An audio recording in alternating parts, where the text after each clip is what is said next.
a lot of people in a big room. I wasn't quite expecting this, so if you can't, just shout. For those that don't know me, a little bit of information first of all. So I was born South London 1972. That's a picture of my childhood wallpaper that I had up until the age of about 10 or 11. Really bright. The slides don't really do it justice, but it's like full Technicolor, like magic roundabout, all four walls around me. And I think this had a really big impact on my love of colour and throughout life. I did the MA Fine Art degree at University of Edinburgh, Edinburgh College of Art. I was the first person in my family to go to university, so this was a big deal, and I decided to do fine art. And this course is really special in that you do a full history of art degree at the university and a full practical fine art degree at the art college, and they fuse the two, and you do it in 5 years. So you get to learn an awful lot and practice a lot. I went down into the School of Painting. You had to specialise between painting and sculpture. I chose painting in a very traditional college, and I kind of struggled with that a lot at the end and stopped painting and did installations and passport photos and fairy lights and fake fur and interactive works, and they just didn't really know quite what to make of me at the end of it. And then I moved straight from Edinburgh down to Brighton in 1996, and I think it was about 1998, but I can't really remember.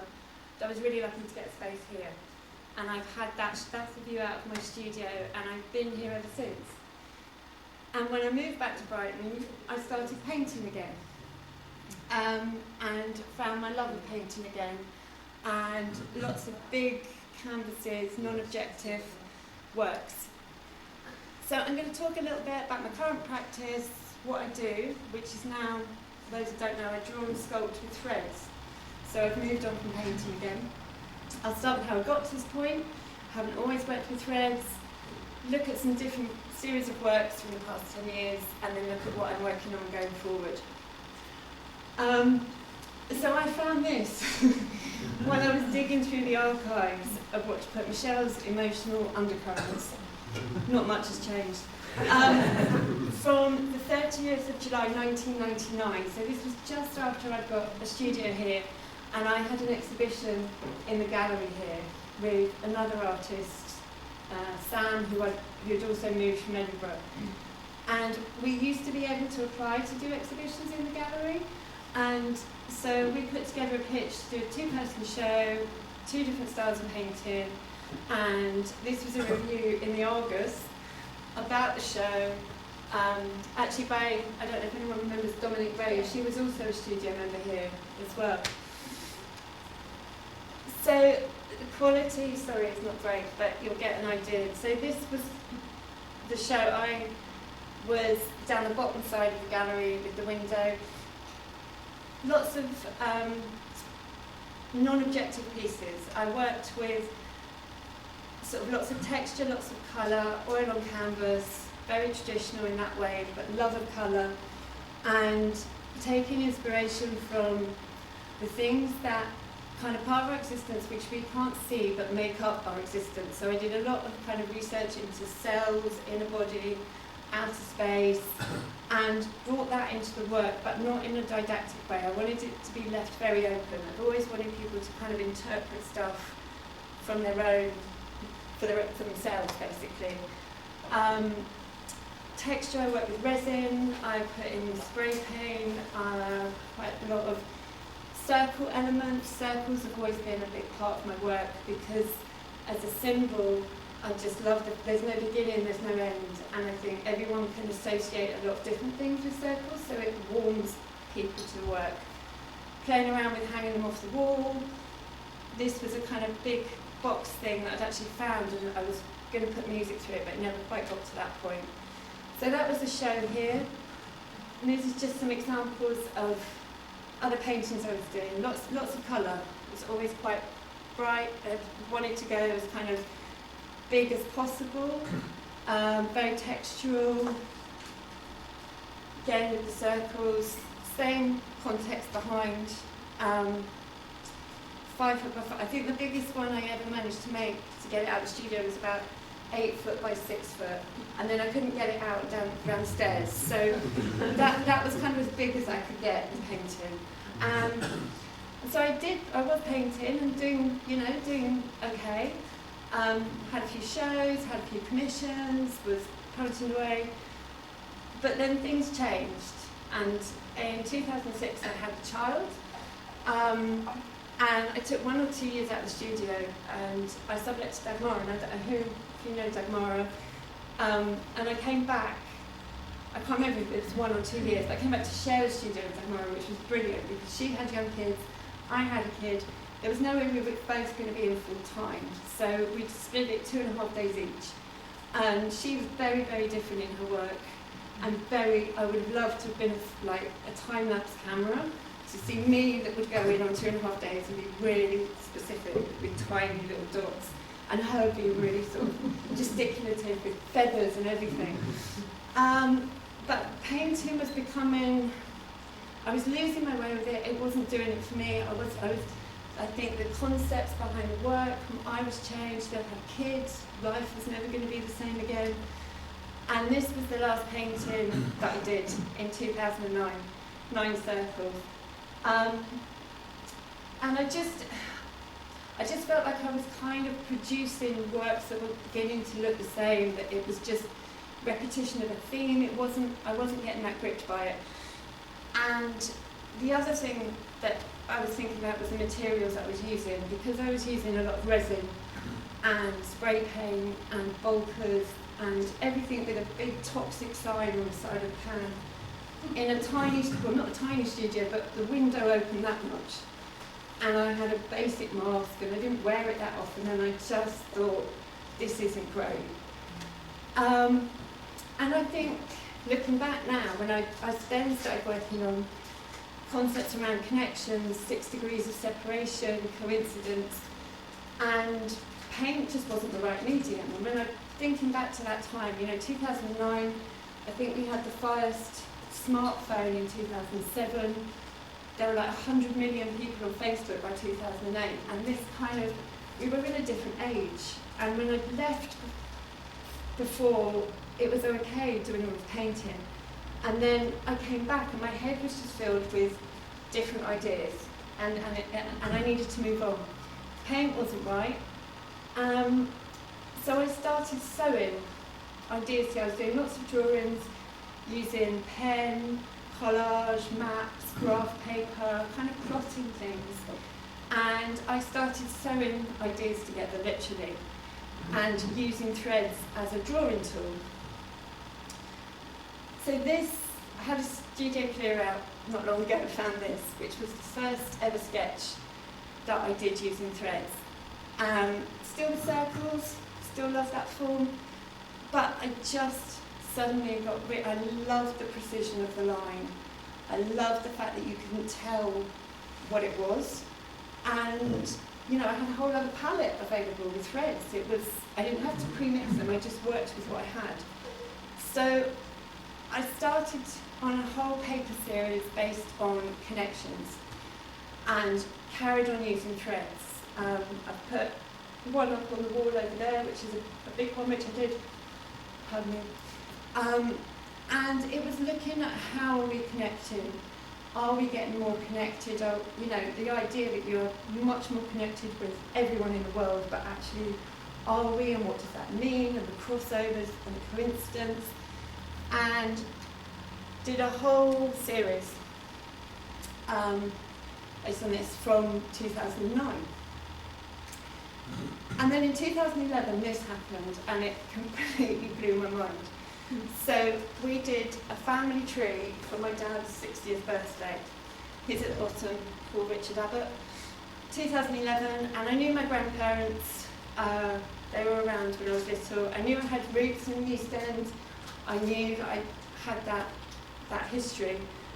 But when we traced this back, we managed to get back to 1815 to Alfonso Samuel Abbott, who was a tailor, who then had 8 children, 7 of whom were tailors.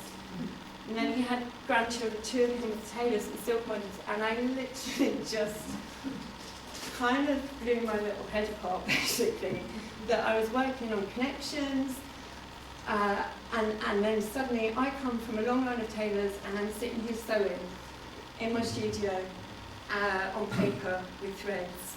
And it just, yeah, it was a very pivotal moment, and it kind of cemented my materials, and it made me go, I'm going to carry on working with threads. I'm meant to work with threads. This is in my DNA. So I then started working with threads more and more as just so that you couldn't really tell they were threads. You couldn't tell what they were. And using them for their colour, I use very high shine rayon threads. So the light changes on them. So in pieces like this is called A View for All Seasons. And each circle is representative of one of the equinoxes throughout the year, 360 degrees in the circle, and it's basically all number crunched data from website views of my website on that day and where people were looking from around the world. I was suddenly like, why and how are 25 people from Bulgaria, 2 from Cincinnati, 1 from, yeah, why are we doing this? Who are you? Are we connected? And then we're all kind of going into that central rabbit hole of the internet. But I don't put that level of detail up with the work. I want it to be kept very open. I want people to make their own associations, to come to it and bring what they want to. Growing up, well, not just me, but I know there are a lot of people who are quite scared of art, especially when it's abstract, non-objective. They feel like they can't connect with it because they should know what it is. And I would much rather leave things very open to try and get people to bring their own response, sensations to it. So people look at this and they said, I can see records, I can see eyes, whatever it is that makes them kind of warm to it. So carried on doing lots of works on paper, different sizes, different scales. Some of these works, just jumping forward a little bit, but in 2016 the Whitechapel Gallery got in touch and said that they were doing a programme where they were putting artworks out into the community in non-traditional art places. And they'd seen my work, they didn't know anything about my history, that wasn't up with my work, but that they wanted to take them and put them in a medical centre, Brighton Medical Centre, which is in Bethnal Green. And so they kind of went back to it was like a homecoming, which was really special. And this piece was selected for a show in 2013, also to go into Bethnal Green, which felt really good, felt right, taken back.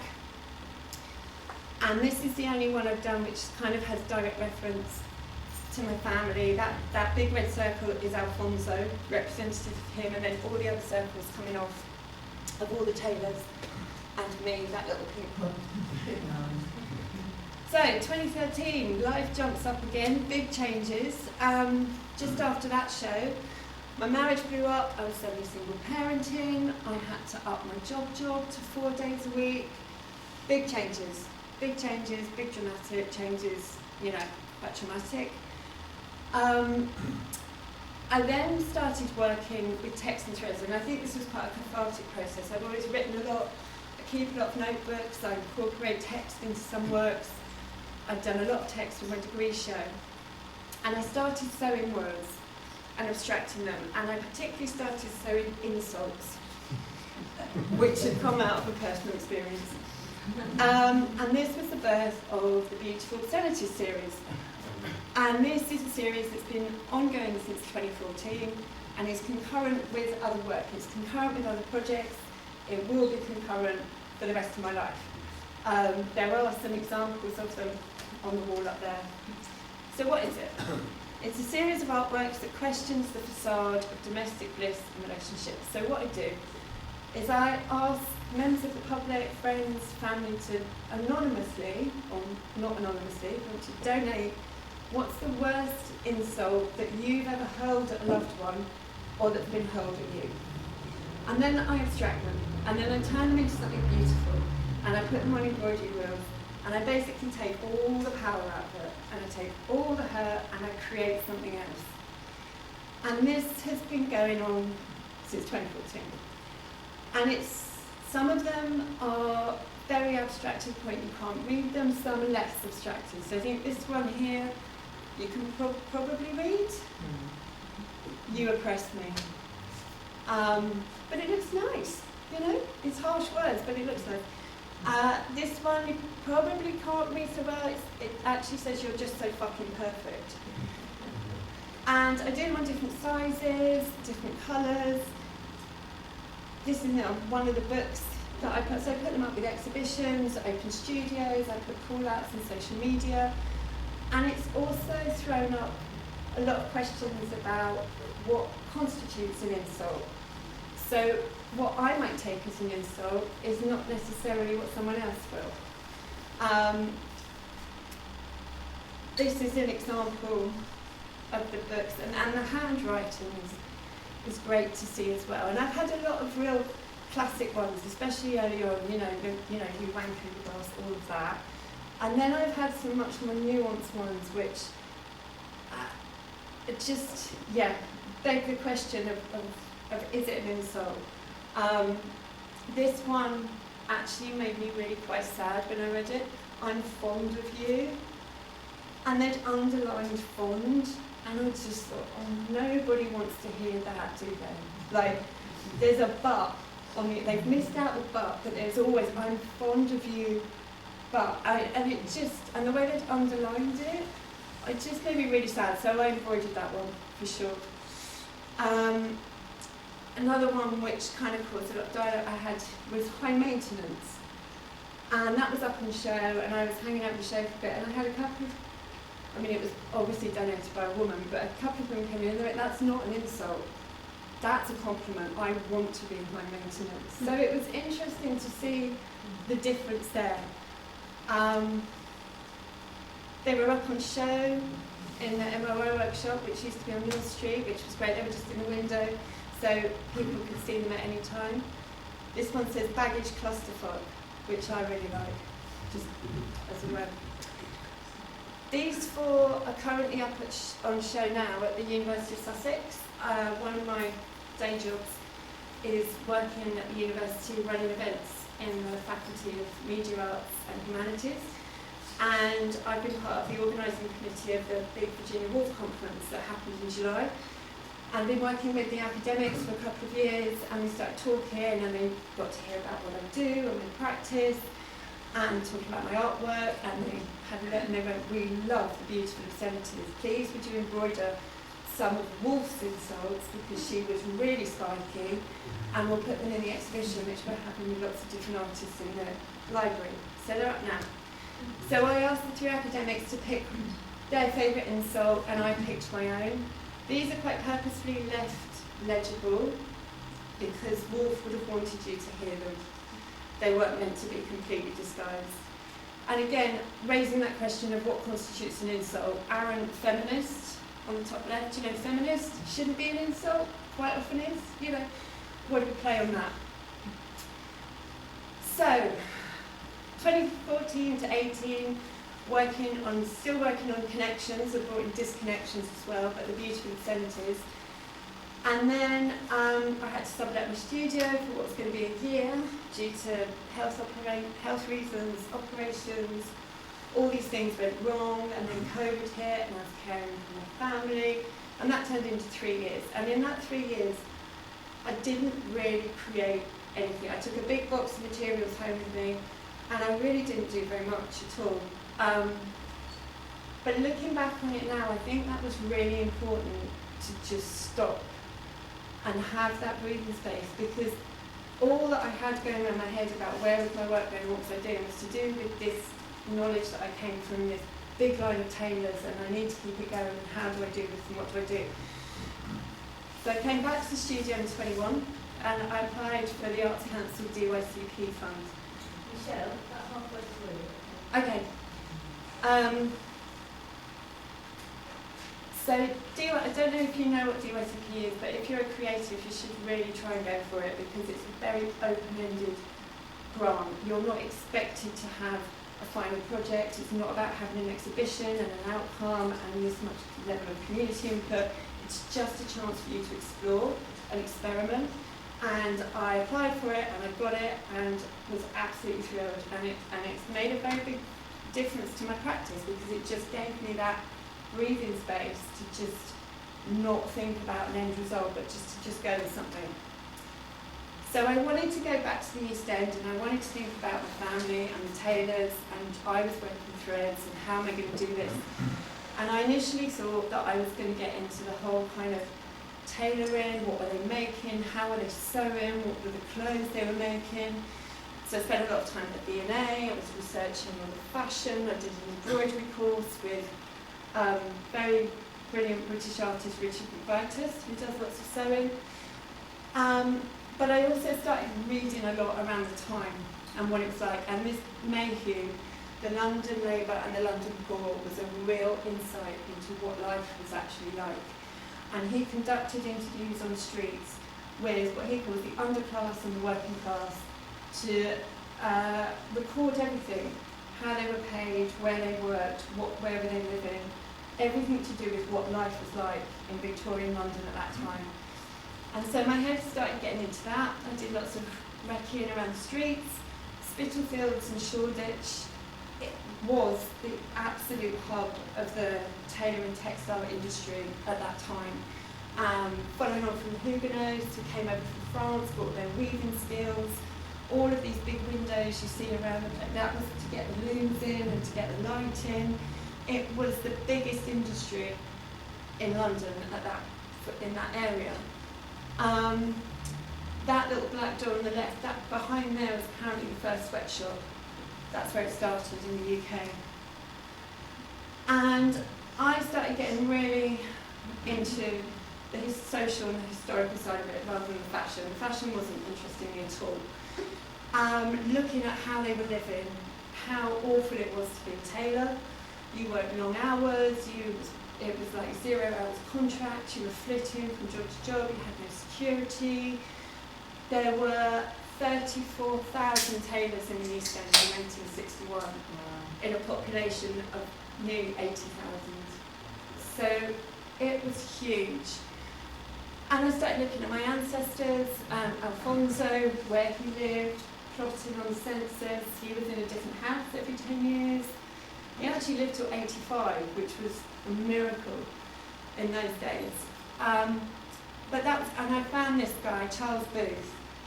So these maps here were made by a guy called Charles Booth, who came from Liverpool, was a wealthy businessman, but he was a good social reformer, and he was shocked at the poverty levels in London. 30% of London in poverty.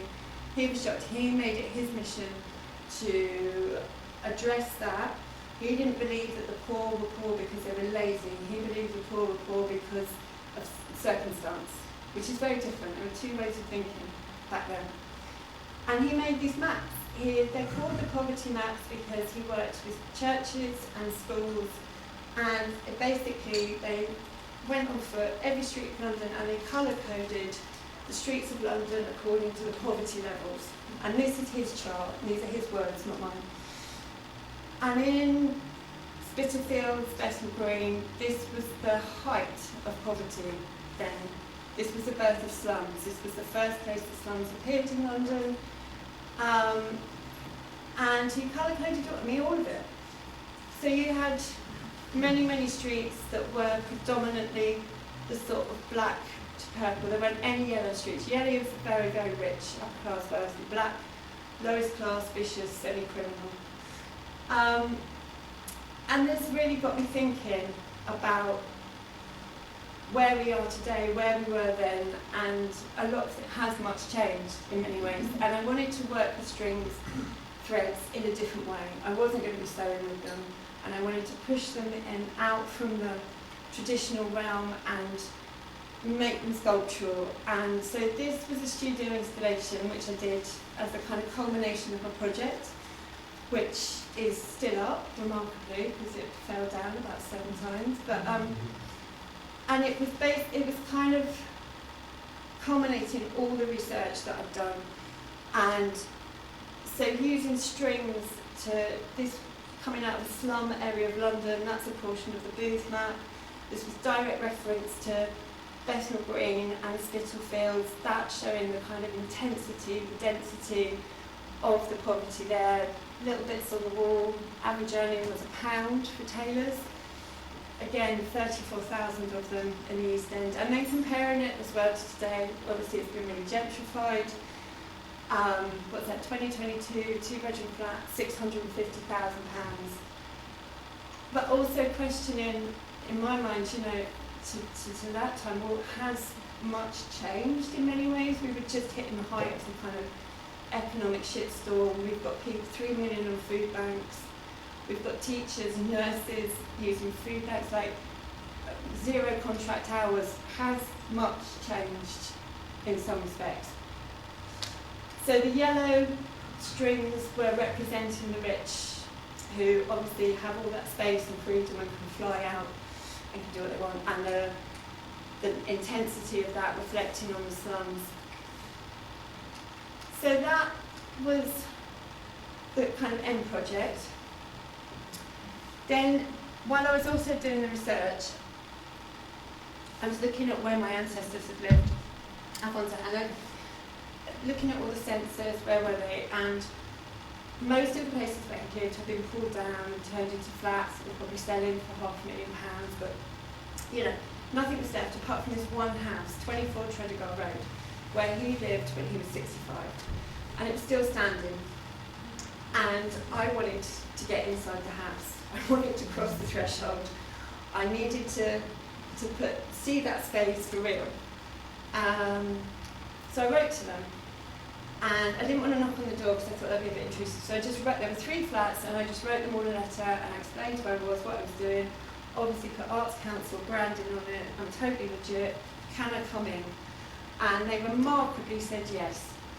And all 3 flats welcomed me and my mum, who was on that day, into their flats one Sunday, and I got to wander around and just see the dimensions. I mean, things had changed. They had an extension on the back. I think the loft was different.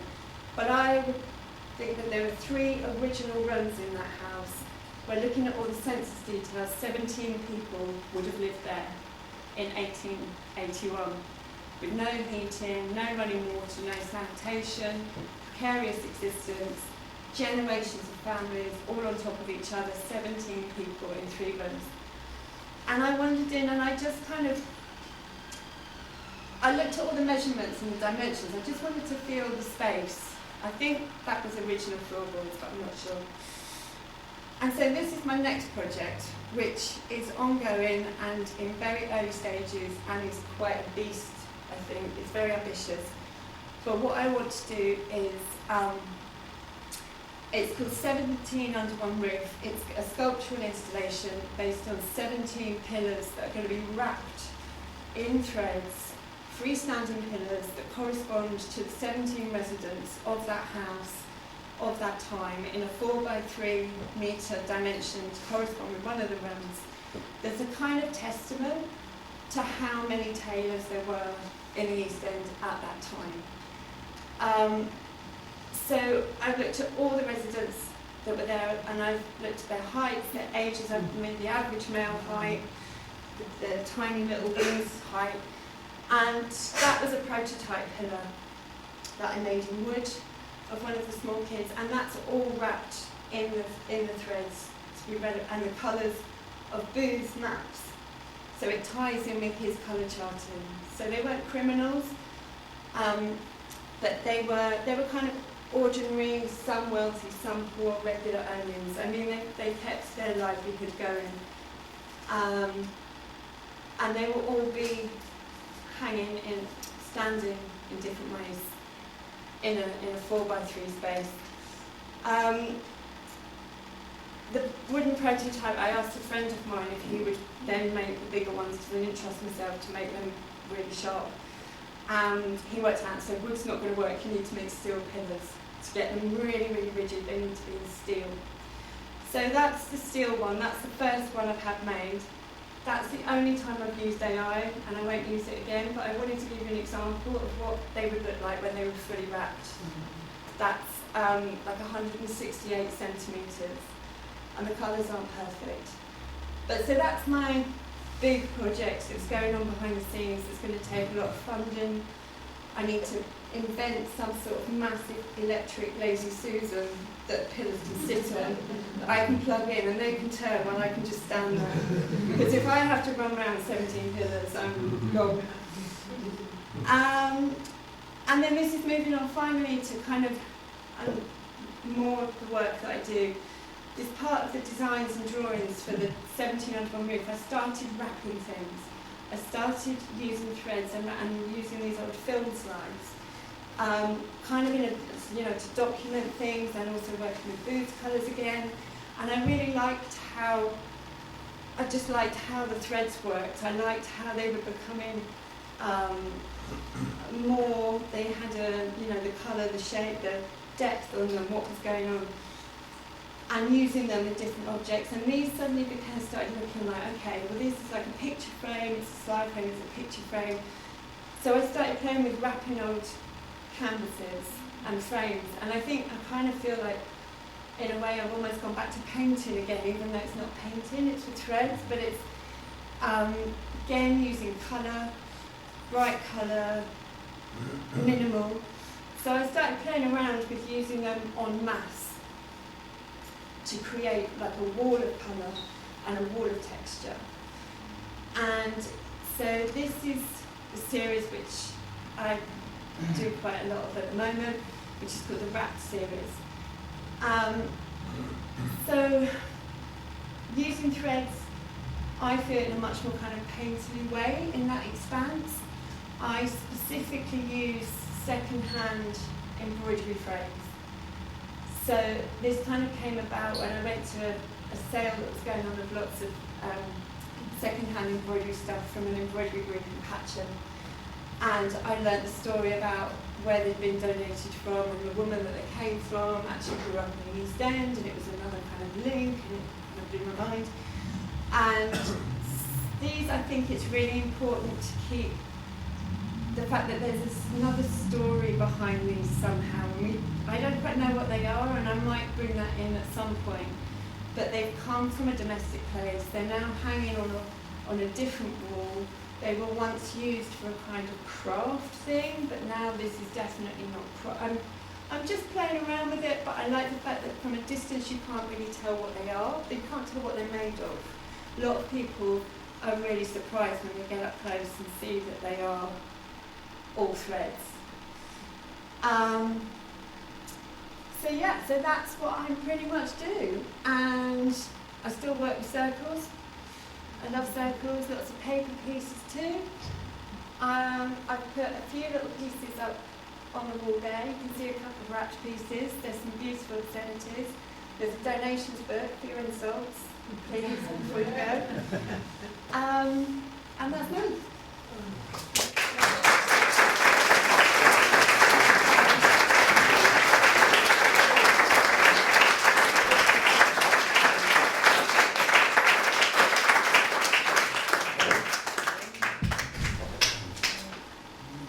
Got any questions, please feel free.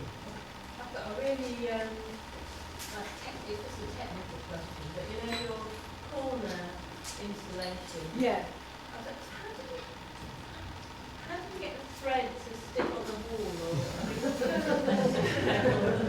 So with a lot of trial and error, and I thought I'd get that piece done for Open Studios in May 2022, and I got it finished for the next year's Open Studios. So it's with tiny tailor's pins. Yeah, I mean I got all sorts of it was quite something. But so you put out all the pins in the wall, you mark them out, and then I've got one very big central bolt here. So I wrap there, I wrapped there, I wrap it back, I really gently tap that in so that the pin goes flush with the wall, and then I tie it off, and then I'll do the next. So there were 1,080. how many? 1,080. But I know, but I kind of think as well when I'm doing this, and it's a lot of repetition and it's a lot of ball-ache stuff, but my ancestors were doing it a lot worse. And I don't know if that's me being a glutton for punishment or whether it feels like it should be hard. Just they did the same. I had a similar query about the columns. Yeah. Do you use an adhesive or is it No. just pulled tight? It's all done on tension. And will that last, stay like that? It will if the tension's right, and if the columns are slightly abrasive, like if they're not too shiny, then they won't slip too much. I'm going to find out as I go along with that. Because temperature. Temperature is a big thing, and temperature is an issue working with any of the textiles. So like on the beautiful centres, some of them, like where they've been in storage for a bit, they start buckling a bit, and it's very difficult to then get the tension back. I think, I don't want to do adhesive on it, because I try to do it with as one bigger thread as possible, and there's something about the motion in that as well.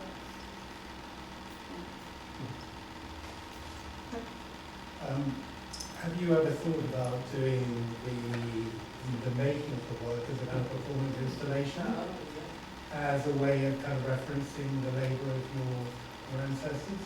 Yeah, I have thought about that.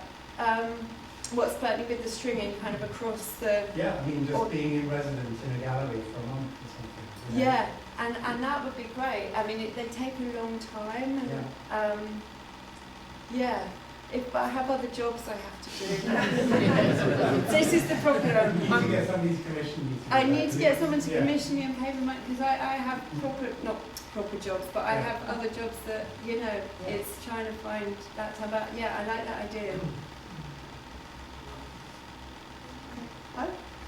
I just wondered if you've got plans for your 17 structures when you eventually have them done to take them to the East End. Because I imagine there'll be many families who have the same background as you that will want to see them. And that's exactly where I want to take them. They need to go back. They are a monument to that. And I haven't even started looking at where yet because I still haven't got the Lazy Susan. I need to get one properly finished and know how to do the next 16, and then go for the funding to make the next 16 and then find the space. Somewhere like the Whitechapel would be perfect, if you know them. I'll keep with you. I was just wondering about the corners in your studio. So you left that up in your studio? Yeah. It took so long to do, and when I finally got it to stay, because it fell down, and so if I go back quite far back, that bit, so this fell down about 4 times, and so I'd get sort of a third of the way through, and then one of the strings right at the beginning would pop off, and you can't just fix that, you have to take the whole lot off again. So it took months, and so then when I managed to really fix it and it wasn't falling down, I haven't wanted to just take it down. Some of the yellow bits have popped down and I've just popped them back up and that was okay. I will have to take it down. It's not acute. I mean, I've got a fairly big studio, so it's in the corner, so it's okay for the moment. But with the pillars, it's going to have to go. You've got good documentation. Yeah, and it's, it was, if I'd have really thought about it, I should have made it on a temporary structure that could have been moved, but it was just, the end of that experiment, so. Okay. But I was just interested in the genealogy side of it, or did you have an inkling of the extent of your moving? No. Not at all? Not at all. No. It was a complete shock. I knew my granddad was worked in books and bookbinding. My great-granddad. My dad's dad was a caretaker, and his dad I knew was in bookbinding, and I remember going to visit him around Brick Lane and Spitalfields. But no, I knew nothing. That's why it blew me away. Completely, blew my head off. Because that part of it really fascinated you. Yeah. Yeah, the research, that you could go on and on. Yeah, and how they were living. You know, it was really tough in those days. And how they managed to, you know, like the great lived till 85. I'm like, wow, that's something. Great. Thank you very much, Michelle. Thank you.